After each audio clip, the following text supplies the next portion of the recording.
Well, speaking of laptops, the new MacBook Air. Now, this is the thing that I was waiting for in the summer. We've talked about it in our past podcasts.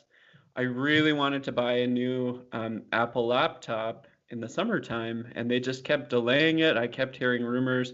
Finally, I threw up my hands and I said, I need to buy this MacBook Pro today. And of course, now, months and months later, they have this reasonably affordable laptop. I mean, it comes in at Yeah. $1,200. Yeah, that's And not bad. it seems 200 bucks decent. more than before. Yeah. Yeah, I read the benchmarks comparing it to my MacBook Pro, the Hmm. 2018 with the Touch Bar, and they actually say that for the single core processes, it's pretty comparable. Where my MacBook Pro really beats it is the multi-core. So when are Yeah. you going to start using multi-core? That's going to be when you're creating YouTube content like we do, and when we are rendering things, or when you're compiling code.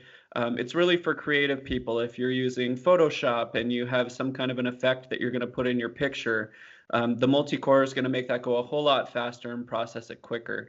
But for the single core things, and that's for the majority of people, if you're going to be word processing, if you're going to be using Chrome or Safari to browse the internet, or even if you're playing games, most likely you're not going to tap into that multi-core unless you're using some pretty hardcore stuff. And so I think this is a great deal. If I could talk to myself back in July, I would say, self, wait Wait. until November Wait. because you'll save $600. The MacBook Air is amazing. Yeah, Yeah, so it's the 8th gen i5 dual core that comes out with it. You get 128 gigabytes up of storage up to 1.5 terabytes. Now I'm sure that's going to be expensive to stick that in there. And the and the big deal, 128 gigs, though, I mean, that goes so fast. I mean, you basically yeah, install your operating system and it's it is gone. Like, gone. You what can't do that. you need to double that at least.